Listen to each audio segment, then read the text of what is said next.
अस्सलाम वालेकुम। प्रोग्राम देख रहे हैं आप जी स्पोर्ट्स और तलहा आलमगीर को खुशामदीद करें और हम भी आपको खुशामदीद कहते हैं क्योंकि आज काफ़ी बड़ी बड़ी खबरें आई हैं और ख़ास तौर पे सबसे बड़ी खबर यह है कि शाहिद आफरीदी उनके कुछ मुज़ाकरात चल रहे हैं हुकूमती अहम शख्सियात के साथ और वो ये चाहते हैं कि वो पाकिस्तान क्रिकेट बोर्ड में कोई अहम ओहदा उनको मिल जाए। अब मिलेगा या नहीं मिलेगा इस पर तो बात करेंगे। मेरे साथ मौजूद हैं इस प्रोग्राम के रूए रवा मोहसिन मेहदी। मोहसिन, बहुत बहुत शुक्रिया आपका। सबसे पहले जाएंगे जी स्पोर्ट्स हेडलाइंस की जानिब।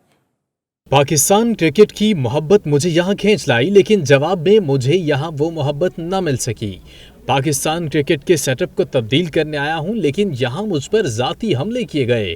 पाकिस्तान क्रिकेट बोर्ड के चीफ एग्जीक्यूटिव वसीम खान।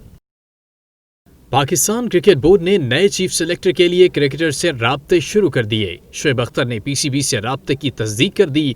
साबिक फास्ट बॉलर का कहना था कि अभी सिर्फ बातचीत हुई है, कोई फैसला नहीं हुआ।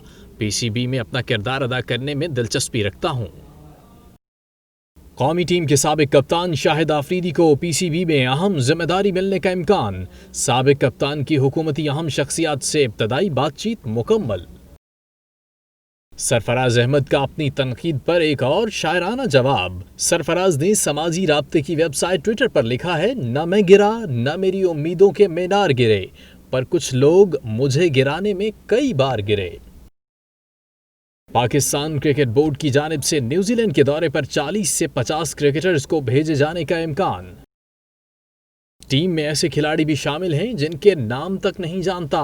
किसी और जगह खेलने की बजाय मैं थोड़ा इंतजार ही कर लूं। साबिक कप्तान सलमान बट की मीडिया से गुफ्तगू।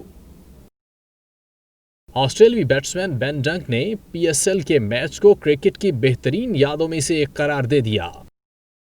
पाकिस्तान में 6 माह बाद गोल्फ की सरगर्मियां शुरू हो गईं। कराची में शुरू होने वाले मुल्क के सबसे बड़े टूर्नामेंट में 300 प्रोफेशनल गोल्फर्स हिस्सा ले रहे हैं। पेशावर में खेलों के मैदान आबाद होना शुरू हो गए। Khyber Pakhtunkhwa under 21 games inter regional swimming championship का आगाज हो गया।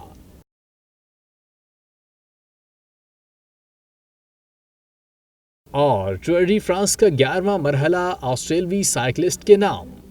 यहाँ टॉप स्टोरीज आपने देखी और जिस तरह तलहा बात कर रहे थे शाहिद आफरीदी के हवाले से, आज ये खबर ज़ेर गर्दिश है कि पाकिस्तान क्रिकेट बोर्ड एक बड़े क्रिकेटर के लिए, क्योंकि शाहिद आफरीदी एक आइकॉनिक प्लेयर हैं और एक बड़ा स्टेज तैयार किया जा रहा है जिसके हवाले से इब्तदाई बातचीत भी शुरू हो चुकी है। लेकिन शाहिद आफरीदी की अगर बात करें तो शॉर्ट टेम्परामेंट के खिलाड़ी हैं और ज़्यादा बहुत जल्दी गुस्से में आ जाते हैं। तो क्या पाकिस्तान क्रिकेट बोर्ड में उनको पोस्ट दी जाएगी, क्या ओहदा दिया जाएगा, उस हवाले से ये बातचीत करेंगे। और अगर आपको बताएं तो शाहिद खान आफरीदी की पाकिस्तान क्रिकेट में बड़ी एंट्री के लिए स्टेज तैयार कर लिया गया है। साथ साथ साबिक कप्तान और हुकूमती शख्सियत के दरमियान भी इब्तदाई बातचीत हुई है और ये बातचीत चलती रहेगी अभी कुछ दिनों। और फिर साथ साथ शाहिद खान आफरीदी को बोर्ड में अहम तरीन जिम्मेदारी मिलने का इम्कान है, जिस तरह हम बात कर रहे हैं अभी इस शो में। और यही आगाज़ किया हमने इस खबर से क्योंकि बड़ी खबर है क्रिकेट के हवाले से। उनके फैंस भी खुश हैं आज के शाहिद आफरीदी को क्रिकेट बोर्ड में एक नए रोल में देखेंगे। तो तला, आप कैसा देखते हैं ये खबर सामने आई है? अभी इब्तदाई बातचीत मुकम्मल है, ये भी हो सकता है कि बातचीत रुक जाए क्योंकि शाहिद आफरीदी जिस तरीके के एक आदमी हैं और शॉर्ट टेम्परामेंट उनका हमने देखा क्रिकेट टेम्परामेंट की आप बात कर रहे हैं मोहसिन। मुझे समझ नहीं आती कि पाकिस्तान क्रिकेट बोर्ड कितने आराम से किसी को भी बुला के कोई भी ओहदा दे देता है। आप मुझे बता दें मिसबाह हक की कारकर्दगी से आप पता नहीं मोहसिन मुतमईन है या नहीं है, मुझे समझ नहीं आती ये बात की। उनके पास भी कोई एक्सपीरियंस नहीं था, उनको उठा के आपने चीफ सेलेक्टर, हेड कोच और एक बैटिंग कोच का ओहदा भी दे दिया। 3 ओहदे थे, अब तो उनके पास 2 हैं। वो तो सुनने में आ रहा था कि एक और वो छोड़ देंगे, लेकिन वो भी उन्होंने नहीं छोड़ा। तो आप मुझे ये बता दें कि किस बुनियादों पर शाहिद अफरीदी को आपने उनकी मोहसिन एवरेज उठा के देखी है T20 की? वो कहते हैं बूम बूम अफरीदी। आप T20 की इंटरनेशनल की एवरेज उठा के देख लें, आप वनडे की देख लें, आप स्ट्राइक रेट से मैचेस तो नहीं जीते जाते ना यार। कोई अहम टाइटल आप बता दें 2009 के वर्ल्ड कप के अलावा कि क्या उन्होंने उनकी कारकर्दगी में? बिल्कुल शाहिद आफरीदी की अगर आप बात करें तो इस तरीके की कोई पोस्ट नहीं मिल सकती उनको कि कोचिंग की, क्योंकि कोचिंग बहुत ज़्यादा ही पाकिस्तान क्रिकेट बोर्ड ने कोचेज़ की भरमार एक खेप उतारी हुई है। लेकिन शाहिद खान आफरीदी को क्रिकेट बोर्ड के सेटअप में या एडमिनिस्ट्रेटर के तौर पर भी लाया जा सकता है। और जहाँ तक आप बात करें स्ट्राइक रेट के हवाले से, शाहिद आफरीदी ने बहुत सारे मैचेस ऐसे हैं तला जो हमें जितवाएं। 2016 का एशिया कप आपको याद होगा, 2 छक्के शाहिद यानी आफरीदी आप सपोर्ट कर रहे हैं उनको? देखिए मैं बिल्कुल सपोर्ट करूंगा। शाहिद आफरीदी एक ऐसा नाम है जिसकी खिदमत पाकिस्तान क्रिकेट को लेनी चाहिए। हमने दीगर मुल्कों में भी देखा है जो उनके एक आइकॉनिक प्लेयर्स होते हैं, एक बड़े नाम होते हैं, उनको वो क्रिकेट बोर्ड में लाते हैं, उनसे खिदमत लेते हैं। अच्छा, एक सवाल कर लूं मैं? जी बिल्कुल आप करें। आप कह रहे हैं शाहिद अफरीदी ने बड़े बड़े मैचेस जिताए हैं, मैचेस जिताना ज्यादा इंपॉर्टेंट है या कोई टाइटल, कोई लीग, कोई टूर्नामेंट, बड़ा टूर्नामेंट जिताना, वर्ल्ड कप जिताना कोई? देखिए एशिया कप की मैं बात कर रहा हूँ, वो टाइटल था। हम भारत को अगर नहीं हराते उस मैच में तो फिर वो आपको लगता है कि वो जीत सकते थे हम? वो टाइटल ही था, एक एशिया कप की मैं बात कर रहा हूँ। और फिर उसके अलावा बहुत सारी खिदमात हैं शाहिद आफरीदी की, ये जिस तरह इसको आप भुला नहीं सकते। वो अलग बात है कि हर प्लेयर का एक बैड पैच आता है, लेकिन उसमें हमें उसको सपोर्ट करना चाहिए। कितने बैड पैच आए होंगे शायद? देखिए हर प्लेयर के दौर में आ रहे हैं। धोनी का अगर आप जैसे बात करें, धोनी को आप समझते हैं कि अब ये T20 वर्ल्ड कप में भी उनकी जगह बनती थी ये धोनी की, लेकिन बस एक बड़ा नाम है, प्लेयर है। और जिस तरह आप कह रहे हैं हर खिलाड़ी के करियर में एक बैड पैच आता है, लेकिन शाहिद अफरीदी के कितने बैड, मतलब मैं पैचेस आपको गिनवा के थक जाऊंगा। आप कह रहे हैं कि उनको कोई ओहदा उठा के उस तरीके के प्लेयर थे, लेकिन उसी बैड पैचेस के दौरान भी वो एक ऐसा छक्का या एक ऐसे नहीं खेल जाते थे कि दुनिया उनकी फिर तारीफ करती थी। और आज उसी से उनको जाना जाता है। बूम बूम जो नाम शाहिद आफरीदी का रखा गया, वो भी उनके जो वो स्टाइल था उनका खेलने का, जिस हिसाब से वो छक्के लगाया करते थे, उसी से वो मशहूर हुए। और दुनिया आज उनको याद करती है, जहाँ भी वो जाते हैं उनकी बहुत रिस्पेक्ट की जाती है। उनको तमाम तर जितनी भी आप लीग्स उठा के देंगे तो हर लीग्स की हर टीम उनको खरीदना चाहती है। अभी लंका ग्लैडिएटर्स की अगर आप बात करें, कोटा ग्लैडिएटर की वो टीम है, लेकिन उन्होंने भी शाहिद खान आफरीदी को अपना आइकॉनिक प्लेयर रखा है। तो एक इज्जत तो है, एक रिस्पेक्ट तो है क्रिकेटिंग वर्ल्ड में अगर देखा जाए शाहिद खान आफरीदी का। और पाकिस्तान क्रिकेट बोर्ड अगर एक इतनी बड़ी शख्सियत को सेटअप में लाने का सोच रहे हैं तो मैं समझता हूँ कि अच्छी बात है। जहाँ आप दीगर खिलाड़ियों को मौका दे रहे हैं, वहीं शाहिद खान आफरीदी जैसे खिलाड़ी को भी मौका देना चाहिए। आपने एक ठीक है, आप, मैं एग्री तो नहीं कर सकता आपकी बात से, लेकिन आपने बोला कि इतने बड़े खिलाड़ी बार बार 3-4 दफा आपने बात बोली है। मुझे आप बात बता दें मोहसिन के, इतने बड़े खिलाड़ी को इतना बड़ा ओहदा या जो भी ओहदा आप दे रहे हैं, बाकी लेजेंड प्लेयर्स नहीं आपके बैठे हुए जिनको आप ओहदा दे? कौन लेजेंड प्लेयर्स हैं? आप आमिर सुहेल की बात कर रहे हैं, जावेद मियांदाद, आमिर सुहेल को मौका दिया, आमिर सुहेल को भी मौका दिया। और फिर पाकिस्तान क्रिकेट बोर्ड ने जावेद मियांदाद साहब को भी मौका दिया। और साथ साथ बहुत सारे ऐसे क्रिकेटर्स हैं जिनको मौका दिया है पाकिस्तान क्रिकेट बोर्ड ने। और अब भी मौके की अगर आप बात कर रहे हैं तो बड़े प्लेयर रहे हैं। मोहम्मद यूसुफ अपने दौर के जिस तरीके के वो स्टाइलिश खिलाड़ी थे, तो उनको भी पाकिस्तान क्रिकेट बोर्ड अब सेटअप में लिया है। अब्दुल रज़ाक को लिया है। इस वक्त हमारे साथ सीनियर स्पोर्ट्स जर्नलिस्ट जो इससे पहले भी हमारे शो में आते रहे, 4 चांद लगाते रहे, मैं बात कर रहा हूँ नसीम राजपूत साहब की। नसीम राजपूत साहब, आपको वेलकम करूँगा शो में। थैंक यू वेरी मच, बहुत बहुत शुक्रिया। मोहसिन कैसे हैं आप? ठीक हैं? अल्लाह करम सर। तला भी हमारे साथ स्टूडियो में मौजूद हैं। हम कुछ शाहिद खान आफरीदी के हवाले से बातचीत कर रहे थे, डिबेट कर रहे थे, और ये बात हो रही है कि पाकिस्तान क्रिकेट बोर्ड ने अब सोच लिया है कि शाहिद खान आफरीदी को सेटअप में लेकर आना है। इस पर आप क्या कहेंगे? देखिए, शाहिद खान आफरीदी बहुत बड़ा नाम है पाकिस्तान के। अगर ब्रांड वैल्यू की बात करते हैं तो फिर शाहिद खान आफरीदी का कोई सानी दिखाई नहीं देता अब भी मुल्क में। और खास तौर पे जिस तरीके के वो काम करते हुए दिखाई दिए, अपनी क्रिकेट तो वो खेल ही रहे हैं, अभी वो कहीं ना कहीं कंटिन्यू कर रहे हैं, लेकिन अब उनके क्रिकेट खेलने का मकसद ज्यादातर उनकी फाउंडेशन है जिसके लिए वो काम करते हैं। मोहसिन, शाहिद खान आफरीदी जैसे ब्रांड जिस जगह पर भी जाएंगे फायदा पहुंचाएंगे। अभी देखें आप कोयटा ग्लैडिएटर्स के ओनर नदीम उमर साहब ने टीम खरीदी है, गॉल ग्लैडिएटर्स। उन्होंने अपना ब्रांड एम्बेसडर जो है वो रखा, आइकॉन प्लेयर रखा है उन्होंने शाहिद खान आफरीदी को। तो लाला बहुत बड़ा ब्रांड है। पाकिस्तान क्रिकेट बोर्ड को कहीं ना कहीं अपनी साख को बेहतर बनाने की जरूरत दिखाई देती है। और जो सबसे इम्पोर्टेंट चीज है, शाहिद खान आफरीदी हो, शोएब अख्तर हो, वसीम अकरम हो, ये एक ऐसी बॉडी लैंग्वेज थे ग्राउंड के अंदर कि जो एहसास देते थे कि कोई प्लेयर पाकिस्तान का मैदान में ऐसा है जो आंखों में आके डाल के दी और अपनी बॉडी लैंग्वेज से बता रहा है कि हाँ कोई पाकिस्तानी ग्राउंड में। आज पाकिस्तान क्रिकेट टीम की जो सबसे बड़ी प्रॉब्लम दिखाई देती है वो है कि आप ऐसा लगता है सहमे सहमे खिलाड़ी हैं, ना कोई स्टार स्टेटस दिखाई दे रहा है इस टीम के अंदर, ना कोई चैलेंजिंग कोई कैरेक्टर दिखाई दे रहा है जो सामने चैलेंज कर रहा हो। इवन शाहीन शाह अफरीदी की मैं बात कर लेता हूँ, मैं नसीम शाह की बात कर लेता हूँ, अभी तक वो चीज आ नहीं रही है कि जो हम शोएब अख्तर में देखा करते थे। तो ये जो स्कूल के बच्चे बन गए प्लेयर्स, इनको कहीं ना कहीं बेहतर बनाए, उनकी बॉडी लैंग्वेज एक लड़ने वालों की बनाए। उन जो पहले हुआ करती थी, हमारा एक खासा हुआ करती थी, अगर शाहिद खान आफरीदी की खिदमत हासिल की जाती है तो बहुत अच्छी है। कामरान अकमल ने बड़ी अच्छी बात कही मेरे साथ प्रोग्राम में। कामरान ने कहा कि अब समझ में नहीं आ रहा कि क्या हो गया, अभी डोमेस्टिक टीमों में ये हाल हो गया है कि साहब, आप ये कहना चाह रहे हैं कि प्लेयर्स के अंदर एक कैरिस्मेटिक एक कैरिज्मा होना चाहिए जिससे अगला खिलाड़ी भी खेलने के लिए आए। बहुत बहुत शुक्रिया। सीनियर स्पोर्ट्स तज्जियाकार हैं नसीम राजपूत साहब ने हमें ज्वाइन किया था और शाहिद अफरीदी के मामले पर वो काफ़ी अच्छा तज्जिया वो पेश कर रहे थे। इस पर मजीद भी बात करेंगे। यहाँ वक्त एक ब्रेक का, ब्रेक से वापस आते हैं तो बात करते हैं।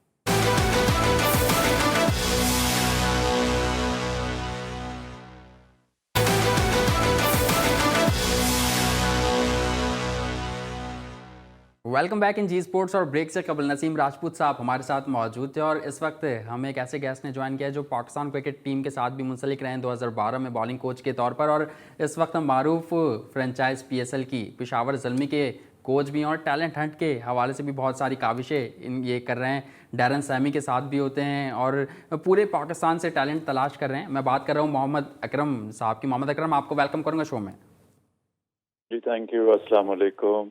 वालेकुम सलाम। आपको मुबारकबाद पेश करते हैं कि पाकिस्तान सुपर लीग के हवाले से तारीखों का भी ऐलान हो गया। आप लोग टॉप 4 में शामिल हैं, लेकिन टैलेंट हंट की जैसे मैंने बात की तो आपसे उसी के हवाले से पूछना चाहूँगा कि अब वो किस तरीके से टैलेंट आप लोग सामने लाएंगे।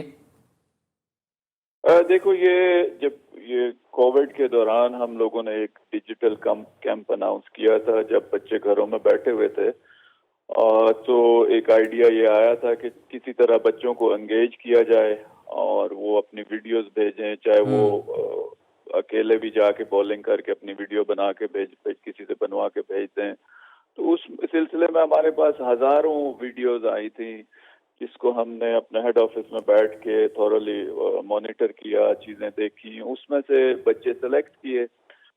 फिर उस सिलेक्शन में से हम लोगों ने मुख्तलिफ स्टेशन बनाए ताकि हम एक जगह पे बहुत ज्यादा रश ना डालें। तो शुरू हमने जमरोद से किया, पेशावर, अभी स्वात में कल ट्रायल हुए, तो आने वाले कल में हम स्वाबी जा रहे हैं, फिर कोयटा, इसी तरह लाहौर और वाना और मुख्तलिफ पाकिस्तान के हिस्सों में जहाँ जहाँ से हमें ज्यादा वीडियोस वसूल हुई थी, तो नजदीक के शहरों के लोग जो बच्चे थे उनको भी। बेसिक इसका मकसद यह है कि बच्चों में इस शौक को उजागर किया जाए और इन हालात में दोबारा उनको क्रिकेट की तरफ वापस लाया जाए।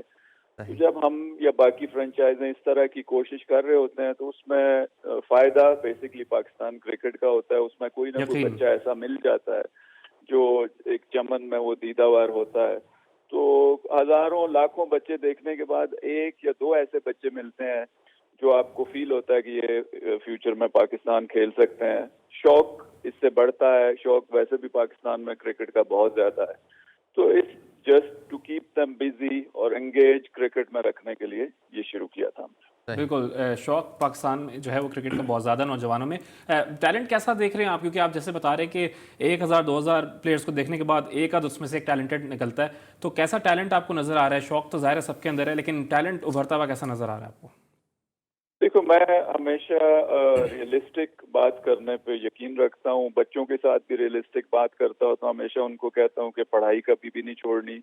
ये एक हाई रिस्क गेम है।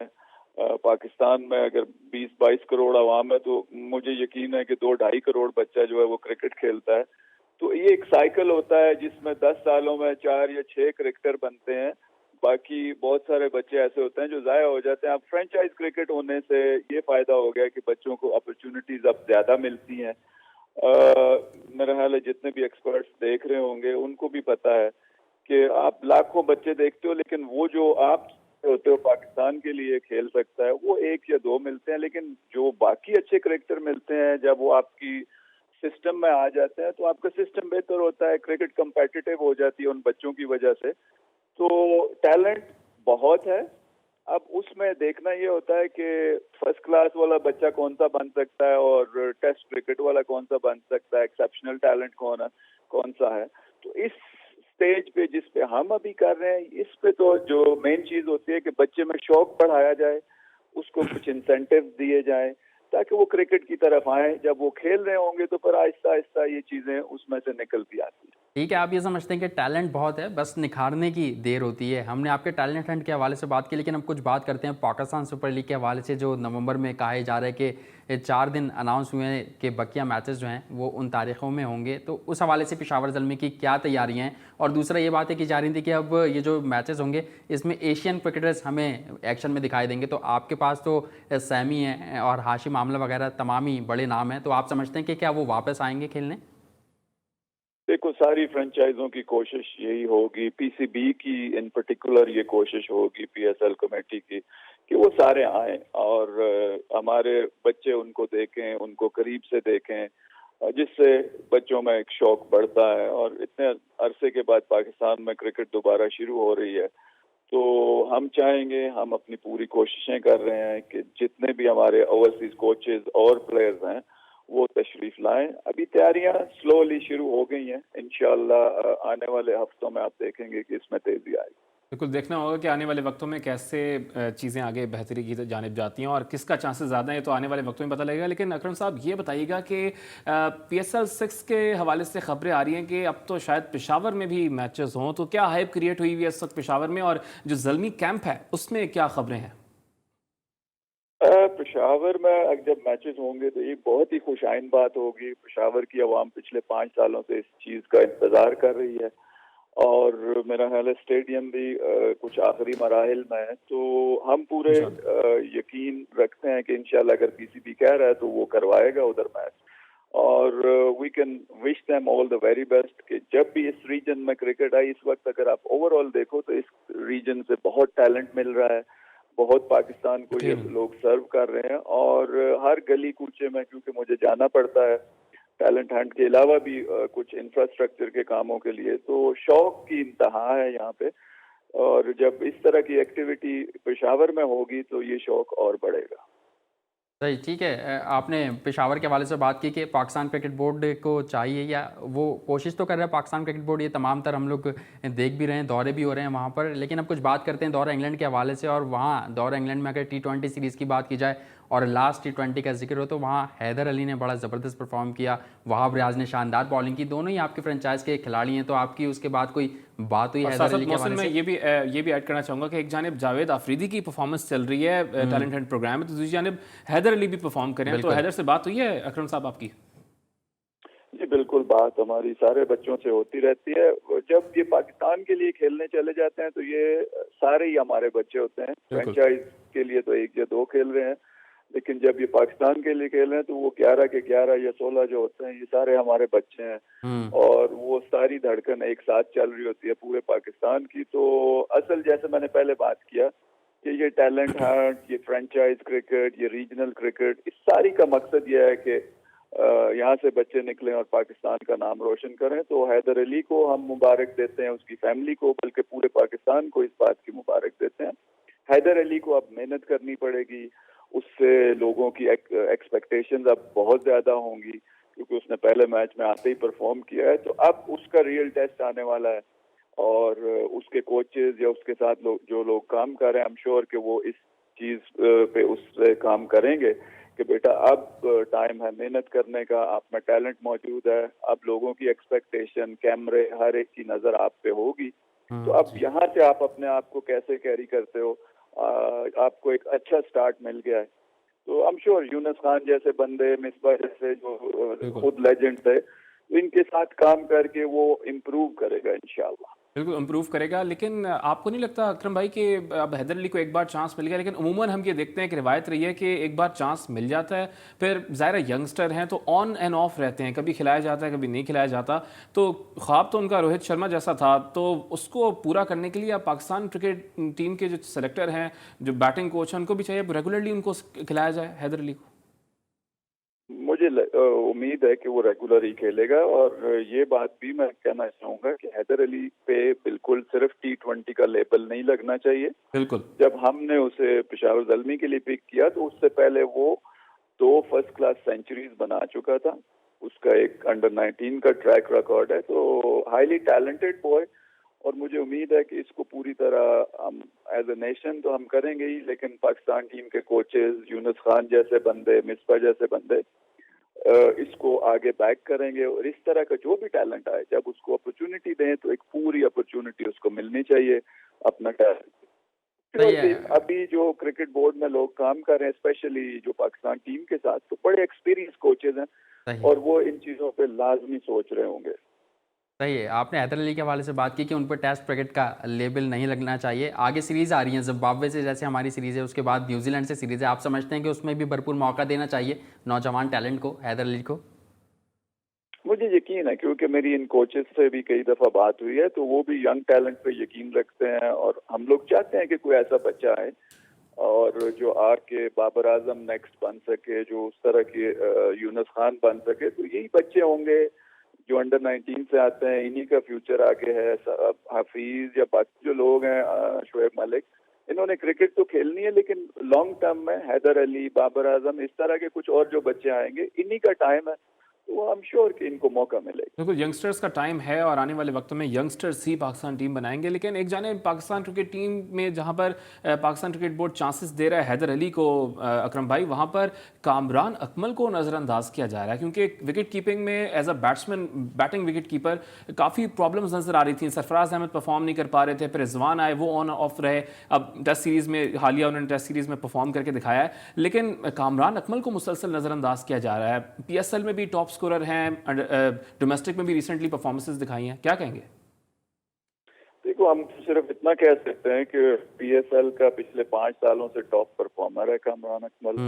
और अगर क्राइटेरिया ये है कि परफॉर्मेंस डोमेस्टिक की और PSL की उस पे सिलेक्ट करना है, तो फिर तो उसका हक बनता है।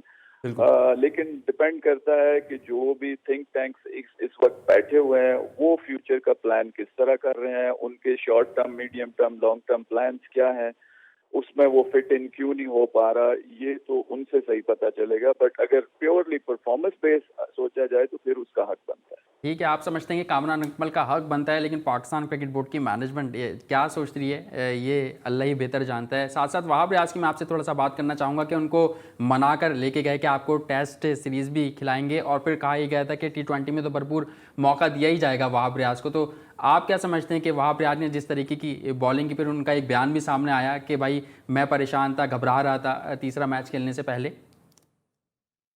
देखो, Wahab Riaz highly professional cricketer है, और पिछले 4 सालों से जिस तरह उसकी परफॉर्मेंसेस PSL में और जब भी पाकिस्तान के लिए मौका मिला, तो उसने बड़ा अच्छा परफॉर्म किया। और जैसे मैंने कहा कि इज हाईली प्रोफेशनल क्रिकेटर, और ये जरूरी नहीं होता कि आप टूर पे हो तो हर मैच खेलोगे। ऑब्वियसली टीम मैनेजमेंट की कुछ स्ट्रेटजीज होती हैं, वर्कलोड मैनेजमेंट भी होता है।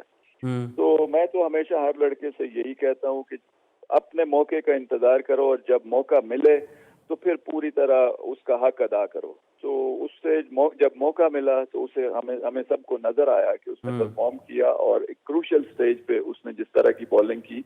He is a T20 specialist, और इस वक्त पेस के हिसाब से, वेरिएशन के हिसाब से अल्लाह ने उसको सब कुछ नवाजा हुआ है।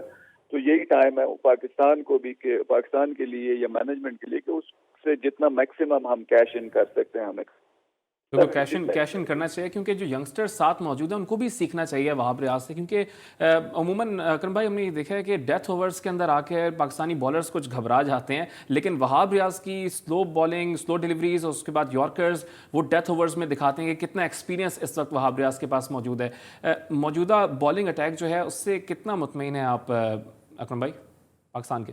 देखो, टैलेंट तो मौजूद है, अच्छा मिक्स अप हो सकता है सीनियर और जूनियर्स का।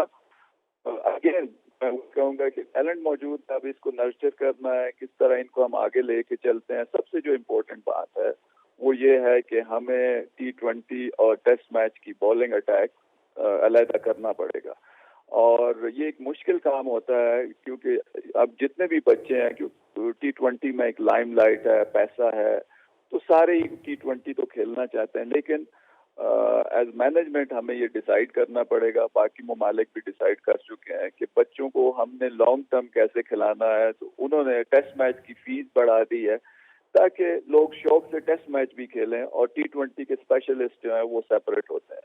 तो इन्हें इसमें थोड़ा सा सीरियसली सोचना पड़ेगा कि ये यंगस्टर्स हैं, इनका अगर वर्कलोड, शाहीन शाह या नसीम, इन लोगों का वर्कलोड हमें पूरी तरह मैनेज करना पड़ेगा, वरना ये साल या 2 साल के बाद इंजरीज का शिकार हो सकते हैं। अब क्रिकेट बहुत ज्यादा होनी शुरू हो गई है, तो वर्कलोड मैनेजमेंट की बहुत जरूरत होगी। टैलेंट मौजूद है Pakistan.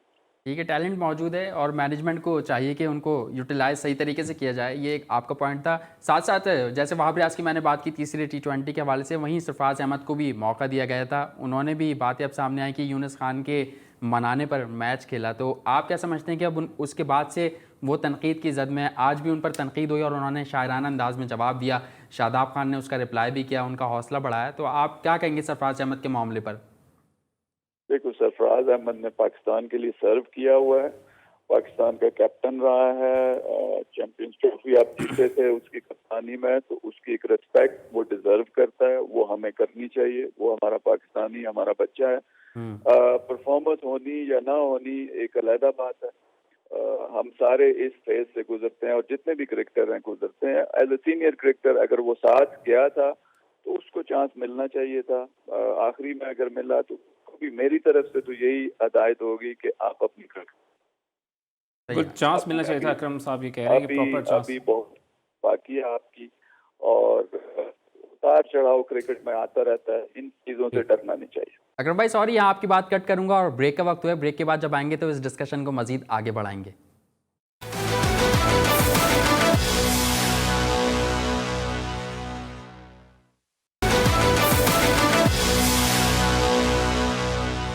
Welcome back after a short break. और अकरम भाई, ब्रेक से कबल हम बात कर रहे थे और ज़ाहिर है क्रिकेट के हवाले से सरगर्मियाँ तो चल रही हैं, लेकिन अब मैं आपसे पूछना चाहूँगा, आज अहम डेवलपमेंट सामने आई है अकरम भाई, वो ये है कि अच्छी डेवलपमेंट समझूँ इसको क्योंकि एक्सपीरियंस तो काफ़ी अच्छा है। बूम अफरीदी को पाकिस्तान क्रिकेट बोर्ड ने बोला है कि भाई कोई एक ओहदा उनको शायद दे दिया जाए, वो शायद बोर्ड के अंदर हो या फिर बोर्ड टीम के साथ हो, ऐसा कुछ हो सकता है। इसको खुशाइन देख रहे हैं आप या जल्दी है बहुत? देखो, नहीं, मैं जल्दी नहीं कहूँगा। शाहिद अफरीदी अगर पिछले 4 या 5 सालों में देखो तो एक बड़ी मैच्योर पर्सनालिटी के तौर पे सामने आए हैं। जिस तरह वो इस मुल्क में काम कर रहे हैं, तो मेरा ख्याल ये बड़ी खुशाइन बात होगी, क्योंकि वो एक इस वक्त वाइड क्रिकेटर है कि बच्चे उसको देखना चाहते हैं। वो एक रियल सोर्स ऑफ मोटिवेशन है यंगस्टर्स के लिए। ये पीसीबी का अच्छा इकदाम होगा अगर उसको किसी जगह पे इस्तेमाल कर सकते हैं जिससे यंगस्टर्स को एक मोटिवेशन मिले। तो मैं ऑलवेज इस हक में हूँ कि जितने भी हमारे बड़े नाम, सेलिब्रिटी, बड़े क्रिकेटर जिनको बच्चे मिलना चाहते हैं, देखना चाहते हैं, उनको इस्तेमाल करना चाहिए। गेम डेवलपमेंट डिपार्टमेंट को उनको इस्तेमाल करना चाहिए। बच्चों का शौक बढ़े, बच्चों की लगन क्रिकेट की तरफ बढ़े, तो वो लोग इनको देखने आते हैं। सही, लोग इनको देखने आते हैं। मैं आपने कहा कि पाकिस्तान क्रिकेट बोर्ड इनको किसी जगह पर इस्तेमाल कर सकता है, लेकिन मैं अगर मोहम्मद अकरम से उनकी राय जानना चाहूँ कि वो अगर होते तो क्या ओहदा आप समझते हैं कि पाकिस्तान क्रिकेट बोर्ड को शाहिद अफरीदी को देना चाहिए? क्योंकि हमने माजी में देखा है उनको गुस्सा बड़ी जल्दी आ जाता है और उसी हिसाब से फिर पाकिस्तान क्रिकेट बोर्ड ओहदा देगा। आप क्या समझते हैं? देखो, इंसान जब खेल रहा होता है तो उसकी सोच कुछ और तरह की होती है। जब आप खेलना छोड़ देते हो तो फिर सोच थोड़ी सी बाहर बैठ के डिफरेंट होती है। फिर आप बच्चों के फ्यूचर का सोच रहे होते हो जो क्रिकेटर्स हैं, और पाकिस्तान का सोच रहे होते हो, तो फिर आपको अपनी पसंद नापसंद एक साइड पे करनी पड़ती है और उस चीज पे। और मेरा ख्याल है अब वो इस चीज के लिए रेडी है। जैसे मैंने कहा कि बहुत मैच्योर पर्सनालिटी के तौर पे वो उभरा है, तो उसको कोई भी, मैं पर्सनली जो अगर कहें तो किसी तरह का मेंटोर की जॉब उसके लिए बहुत अहम होगी। और उसको सिर्फ पाकिस्तान टीम का नहीं बल्कि अंडर 14, अंडर 16, अंडर 19 इन सब जगहों पे जाके बच्चों से बात करे, उनको लेक्चर दे सके और अपनी कुछ कहानियां सुना सकें क्रिकेट की, क्योंकि बच्चे बहुत सारे ऐसे हैं जिन्होंने इनको देखा नहीं, इनसे मिलना चाहते हैं। और अकरम भाई, होना भी यही चाहिए कि डेवलपमेंट प्रोग्राम्स में स्टार्टिंग करवानी चाहिए कि स्टेप बाय स्टेप आप पाकिस्तान क्रिकेट टीम की जाने पाएं। डेवलपमेंट प्रोग्राम्स में जहां पर वो यंगस्टर्स के साथ होंगे, मेरे ख्याल में वो ज़्यादा उससे मुस्तफीद हो सकेंगे। मैं ये अगेन एंड अगेन ये पहले भी बात करता हूँ, इस तरह के जो क्रिकेटर हैं इनको, चाहे वो शाहिद अफरीदी हो, शुएब अख्तर हो, वसीम अकरम हो, ये जितने भी हैं, इनको डेवलपमेंट प्रोग्राम्स में लाजमी आना चाहिए। शायद उनको भी अंदाजा नहीं, क्योंकि अब मैं ग्रास रूट्स में काम करता हूँ और मुझे पता है कि बच्चों की डिमांड क्या है, कि शायद इनको अंदाजा नहीं है कि इनकी डिमांड कितनी ज्यादा है लोअर लेवल पे। सही। आप बड़े खिलाड़ियों की बात कर रहे हैं। अभी हमने देखा कि पाकिस्तान क्रिकेट बोर्ड ने बड़े कोचेस तो हायर कर लिए और फिर अभी कल ही की बात है तो वहाँ प्लेयर्स की नुमाइश की गई, टीमों की तकसीम हुई और वो पाकिस्तान क्रिकेट बोर्ड ने भेजी। लेकिन कल के बाद से फिर कुछ प्लेयर्स से अपसेट हैं, उनके नाम नहीं आए और कुछ प्लेयर्स को किस कारकर्दगी पर लिया गया वो भी समझ से बाहर है। अगर मैं बात करूं, जैसे सलमान बट का मामला कल सामने आया, उनको सेकंड 11 में शामिल किया तो उन्होंने कहा कि मेरी जगह किसी यंगस्टर्स को मौका दिया जाए। तो इन मामलात पर आप क्या कहेंगे कि पाकिस्तान क्रिकेट बोर्ड को भी इसमें नज़रसानी करनी चाहिए? देखो, इस पे कमेंट करना थोड़ा मुश्किल है। सारी चीजें बदली हैं। पहले ज्यादा टीमें थी, अब टीमें कम हुई हैं। टीमों के कम होने से अब बहुत से लड़कों के करियर या खत्म होने जा रहे हैं, या जो बिल्कुल वर्ज पे थे कि उनको अगले साल चांस मिलना था, तो अब शायद वो 3 साल उन्हें और इंतजार करना पड़े क्योंकि टीमें कम हो गई हैं।